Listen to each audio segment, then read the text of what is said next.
Hola, un gran saludo para todos. Con la ayuda del Señor voy a tratar de explicar 6 diferencias entre el arrebatamiento de la iglesia y la revelación de Jesucristo. En primer lugar, el arrebatamiento es una promesa que ha sido dada para la iglesia. Cuando decimos la iglesia, queremos decir todas las personas que hemos creído en el Señor Jesucristo como nuestro Salvador personal, desde el día que se formó la iglesia, en Hechos capítulo 2, hasta el momento que llegue el arrebatamiento. Hay una gran diferencia entre lo que es Israel y la iglesia. La iglesia es el pueblo que Dios ha formado después de la muerte de su Hijo Jesucristo, donde hay judíos y gentiles. Eso era algo impensable en el Antiguo Testamento.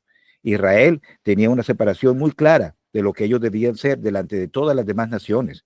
Y para ser de Israel, o había que nacer israelita, o había que tener un cambio radical en todas sus costumbres y en todo su estilo de vida para llegar a ser como Israel. En cambio, para ser parte de la iglesia hay que creer en Cristo como su Salvador personal. Y el cambio viene después de que se cree en Cristo. No es la condición para llegar a ser creyente. Entonces, Primera de Tesalonicenses, capítulo 4, en el versículo 15, dice: os decimos esto en palabra del Señor, que nosotros que vivimos, que habremos quedado hasta la venida del Señor, no precederemos a los que durmieron. Nótese el uso de este pronombre, nosotros, los que vivimos y los que durmieron. ¿Quiénes son los que vivimos y los que durmieron? Son creyentes en Cristo, son parte de la iglesia. No está hablando nosotros los judíos, no está hablando de ustedes los gentiles. Nosotros, Pablo, el judío, se involucra junto con los creyentes tesalonicenses, que la gran mayoría de ellos eran griegos, eran gentiles. Entonces, la promesa del arrebatamiento de la iglesia, de Cristo venir a buscar a su pueblo, es específicamente dada para los creyentes en Cristo. Mientras que la revelación de Jesucristo, la venida de Cristo al mundo físicamente a establecer su reino milenial, es una promesa que ha sido dada especialmente para Israel. Dios no puede fallar en las promesas. Dios ha prometido que un día todas las 12 tribus de Israel van a ser reunidas finalmente y van a recibir la heredad que se les había prometido, no una parte de ella, como en el Estado moderno de Israel hoy en día, no para vivir en zozobra, incertidumbre, como vive la gente del moderno Estado de Israel hoy en día, que no hay paz para ellos, sino para que todas las tribus completas tengan todo el territorio completo y puedan vivir en perfecta paz y ser así gobernados directamente por el Señor. Jeremías capítulo 30, versículo 3 dice: porque he aquí que vienen días, dice Jehová, en que haré volver a los cautivos de mi pueblo Israel y Judá. Mi pueblo Israel y Judá, no dice mis pueblos como si fueran dos separados. Sabemos que después de la muerte de Salomón sucedieron eventos que hicieron que el reino se resquebrajara y 10 tribus al norte formaron un reino separado, se llamaron ellos mismos Israel, mientras que Judá y Benjamín en el sur continuaron con la línea del trono de David, de donde vino el Señor Jesucristo, y ellos, tanto Israel como Judá, fueron llevados cautivos muchos años después. Es decir, la mayoría de las personas que vivían allí fueron llevadas a ser esclavos a otras naciones, cautivos, por su desobediencia al Señor. Judá regresó, las 2 tribus del sur, o a una parte de ellas por lo menos, pero las de tribus del norte nunca hubo un decreto para que ellos también pudieran volver. Ellos quedaron así diseminados a lo largo de las naciones y aún hasta el día de hoy. Pero este versículo dice: va a llegar el día cuando el Señor va a volver a esos cautivos, a todos los de Israel y Judá. Y el versículo 10 dice: tú pues, siervo mío Jacob, no temas. Y dice más adelante: he aquí que yo soy el que te salvó de lejos a ti y a tu descendencia de la tierra de cautividad, y Jacob volverá. Esto es importante. Jacob no está diciendo Judá o Israel por separado para que no haya duda. Jacob, las 12 tribus representadas en Jacob, descansará y vivirá tranquilo y no habrá quien le espante. Eso no ocurre hoy en día. No ha ocurrido ni un solo día desde que se formó el Estado moderno de Israel. Esto no puede referirse a eso. Está hablando de un día futuro y eso es cuando Cristo venga a la tierra. En segundo lugar, en el arrebatamiento, Cristo viene en el aire, viene a las nubes. Primera de Tesalonicenses 4:17 dice: luego nosotros los que vivimos, los que hayamos quedado seremos arrebatados juntamente con ellos en las nubes para recibir al Señor en el aire, y así estaremos siempre con el Señor. Mira la diferencia de esto que dice recibir al Señor en el aire, cuando seamos arrebatados juntamente en las nubes, con lo que dice en la profecía de Zacarías en el capítulo 14 y el versículo 4. Y se afirmarán sus pies en aquel día sobre el monte de los olivos que está enfrente de Jerusalén.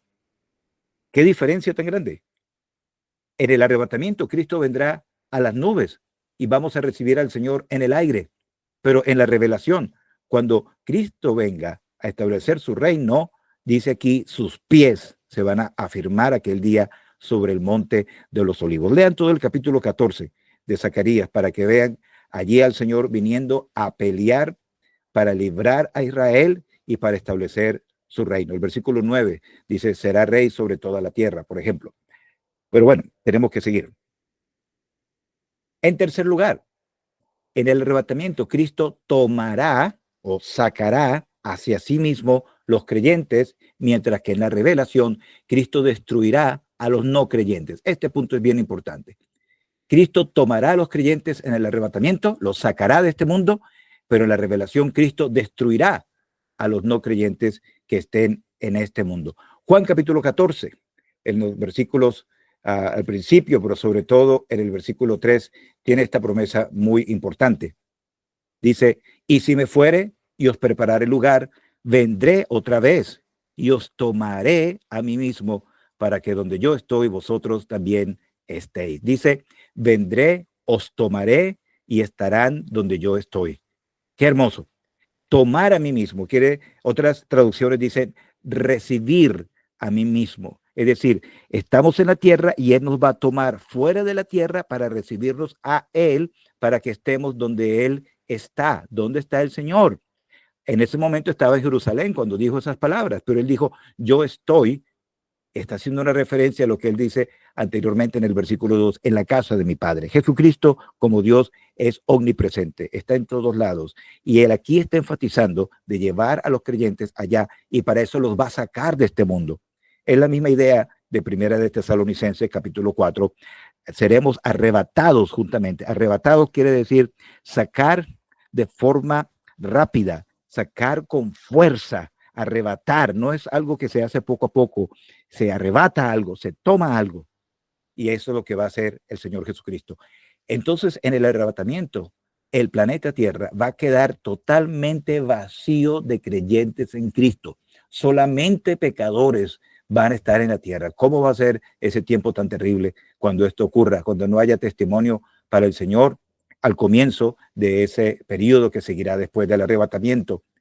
Pero por otro lado, en la revelación, Cristo va a destruir a todos los no creyentes. En Apocalipsis capítulo 19 y en el versículo 21, solo estoy leyendo versículos puntuales, ustedes pueden ver todo el contexto. Está hablando acá en el versículo, vamos a ver el versículo 20, dice, y la bestia fue apresada y con ella el falso profeta que había hecho delante de ella las señales. Y dice, estos dos fueron lanzados vivos dentro de un lago de fuego que arde con azufre. Este es el capítulo de Cristo regresando a la tierra, la revelación de Jesucristo. Apocalipsis es una palabra que viene del griego que quiere decir la revelación, y así está en la Biblia en inglés, the revelation. Pero aquí está diciendo que en ese momento Él toma a la bestia y al falso profeta y los lanza al lago de fuego. Y en el versículo 21 dice, y los demás fueron muertos con la espada que salía de la boca del que montaba el caballo, y todas las aves se saciaron de la carne de ellos. Entonces Él viene a destruir a los no creyentes. Lo que tenemos en Mateo capítulo 25, que es otro estudio bien importante, se llama el juicio de las naciones. No es las naciones juzgadas por separado, sino la gente de las naciones que queden vivas al final. Mire lo que dice el versículo 41. Entonces dirá a los de la izquierda, apartados de mí, malditos, al fuego eterno, preparado para el diablo y sus ángeles. Entonces, estas personas que aceptaron la marca de la bestia, y hay muchas cosas más relacionadas con esto, Apocalipsis 13, etcétera, estas personas van a ser puestos a un lado y van a ser lanzados también al fuego eterno.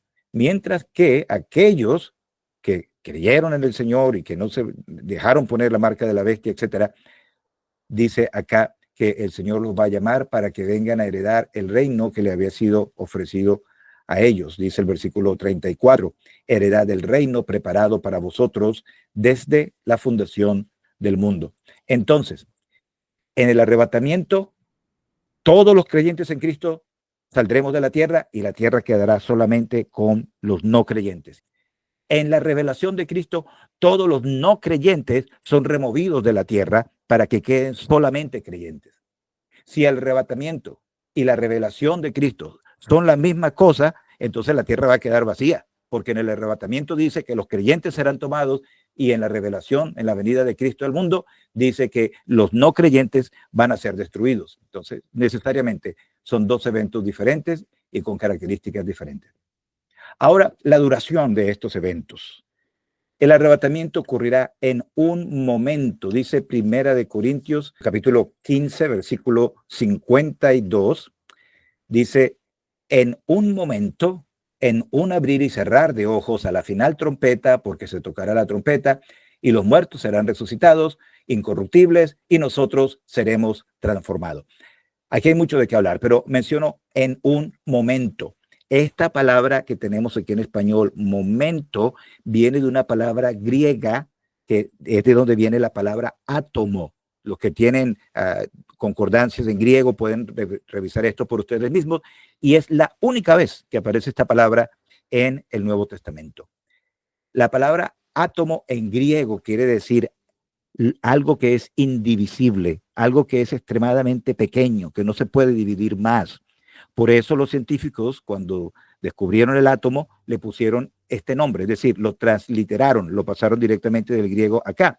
Yo sé que hoy en día sabemos que el átomo científico, sí ha sido dividido y eso ha producido la bomba atómica, etcétera. Pero el punto aquí es que la palabra griega átomo quiere decir algo muy corto, algo indivisible, algo que no puede ser separado. Entonces, en un momento es mucho más que mucho menos, perdón, que un segundo, mucho menos que una milésima de segundo. Es como la fracción de tiempo más corta. El arrebatamiento va a ser en un abrir y cerrar de ojos. Por eso es que se utiliza esa expresión acá, en un momento, en un abrir y cerrar de ojos, algo muy rápido, repentino. El Señor llama a los creyentes. Algunas personas imaginan las tumbas temblando, los cementerios y los cuerpos saliendo poco a poco y subiendo. No, no, no, no, nada de eso va a ocurrir. Eso va a ser en un momento, en un abrir y cerrar de ojos, y enseguida los creyentes que estemos vivos seremos arrebatados juntamente con ellos. Por otro lado, la revelación del Señor Jesucristo, aunque va a tener un comienzo, un momento específico que se describe allí en Apocalipsis capítulo 19, va a durar por 1000 años. Revelación, quizás debía haber dicho esto anteriormente, pero la palabra revelación quiere decir quitar el velo, remover el velo. Es como cuando se va a mostrar una estatua al público por primera vez y está cubierta por un velo, y cuando viene la persona que va a hacer la ceremonia, remueve, quita el velo para revelar lo que estaba oculto a la vista de todos. Eso es la revelación de Jesucristo. Pero después que se quita el velo, para mostrar la estatua en el ejemplo que pongo, la estatua queda allí, puede ser admirada por todas las demás personas mientras la estatua esté en pie, por supuesto. Entonces, la revelación de Jesucristo va a tener ese comienzo cuando Cristo venga a la tierra y ponga sus pies en el monte de los olivos, pero va a durar por 1000 años el Señor aquí en esta tierra, hasta que al final esta tierra va a ser destruida y habrá nuevos cielos y nueva tierra. El libro de Apocalipsis, capítulo 20, versículo 4 dice, al final de la segunda parte, dice, y vinieron y reinaron con Cristo 1000 años. Cristo en la tierra reinando por 1000 años. En quinto lugar, solamente los creyentes en Cristo van a ver al Señor en el arrebatamiento. Volvemos otra vez a Primera de Tesalonicenses, capítulo 4, el versículo 17, que hemos leído ese pasaje ya algunas veces, donde dice, nosotros los que vivimos seremos arrebatados juntamente con ellos para recibir al Señor en el aire. Entonces, ¿quiénes van a ver al Señor? Solamente los que sean arrebatados, los que sean tomados, como dice en Juan, son los únicos que van a poder verle, porque todo va a pasar en un momento. La iglesia es removida totalmente.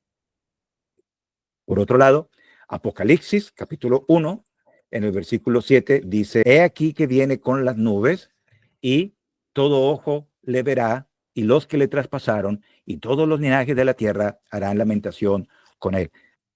Vamos a ir a la número 6, que sería la última.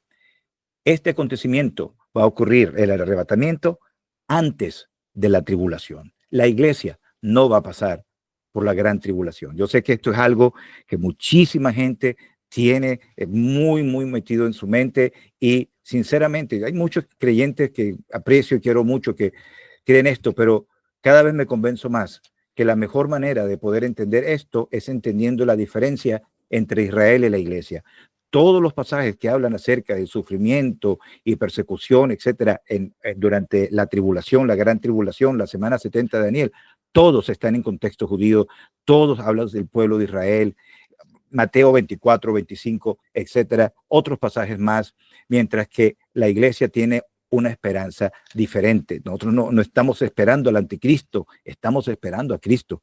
Pero aquí en Primera de Tesalonicenses, capítulo 1, versículo 10, dice esto: esperar de los cielos a su Hijo, al cual resucitó de los muertos, a Jesús, quien nos libra de la ira venidera. Jesucristo, quien nos libra de la ira venidera. Algunos creen que la ira venidera, aquí en este versículo, es una referencia al infierno, pero esto no puede ser, porque la salvación es algo que está asegurado ya en todos nosotros. Entonces no tenemos que esperar que el Señor venga para que nos libre en aquel momento de la ira venidera. Él ya lo ha hecho. La Biblia dice en Juan capítulo 3, el que cree en el Hijo tiene la vida y la ira de Dios no está sobre él. Ser librado de la ira de Dios es una promesa presente que ya disfrutamos. Pero aquí dice la ira venidera es una referencia a los juicios de la ira de Dios. En el libro del profeta Joel y en otro de los profetas menores del Antiguo Testamento se habla de forma muy clara de la tribulación, de todos los eventos que vendrán durante esos años, como el tiempo de la ira de Dios. Entonces, nosotros hemos sido librados de la ira venidera. Eso es lo que dice aquí la palabra de Dios. Pero también tenemos en el capítulo 5 es importantísimo en esto. El versículo 9 dice así: porque no nos ha puesto Dios para ira, sino para alcanzar salvación por medio de nuestro Señor Jesucristo. Un texto fuera del contexto forma un pretexto. Esto lo he dicho muchas veces, pero aquí se ve sobre todo eso. Aquí mucha gente pudiera decir, bueno, ¿no debes que aquí dice salvación en contraste con ira? Y dice, esa es la salvación del alma. Pero hay que ver el contexto. Tomemos el tiempo un momentico. Capítulo 4 al final está hablando acerca de el consuelo que debe tener el creyente en Cristo, que aunque pase por persecución, tenemos que saber que vamos a ser llevados para estar con Cristo. El capítulo 4 termina en el versículo 18, por tanto, alentaos los unos a los otros. Está diciendo, la perspectiva del rapto, la perspectiva de que Cristo nos va a tomar para estar con Él, debería darnos aliento, debería darnos consuelo. Si la iglesia va a pasar por la tribulación, si la venida del Señor aquí está hablando después de la tribulación, en la revelación, eso no nos va a traer ningún consuelo a nosotros. Pero el capítulo 5 comienza de esta manera. Pero acerca de los tiempos y las ocasiones, no tenéis necesidad, hermanos, de que yo os escriba. Quisiera que pudiera tener tiempo para hablar del capítulo 5 aquí de Tesalonicenses primera con más calma. Pero miren esto. El versículo 2 dice, el día del Señor vendrá como ladrón en la noche. Cristo nunca viene a la iglesia como ladrón en la noche. No estamos esperando por un ladrón.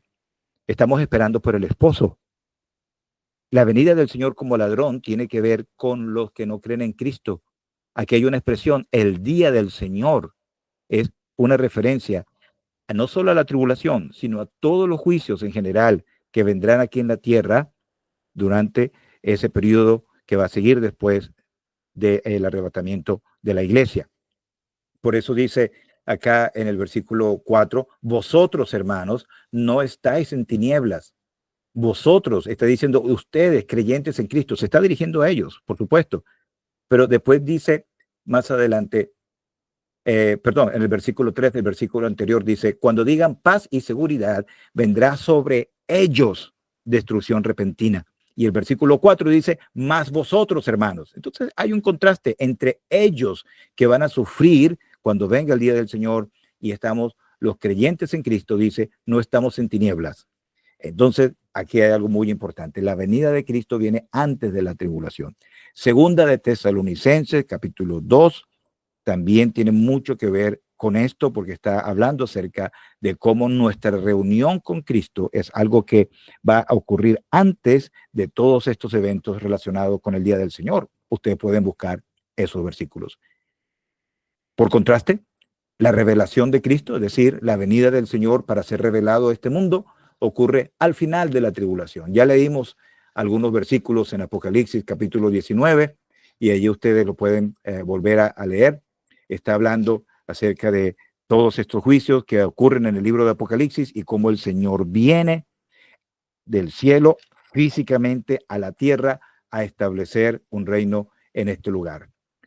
Dice el versículo 19, dice, y vi a la bestia, a los reyes de la tierra y a sus ejércitos reunidos para guerrear contra el que montaba a caballo y contra su ejército.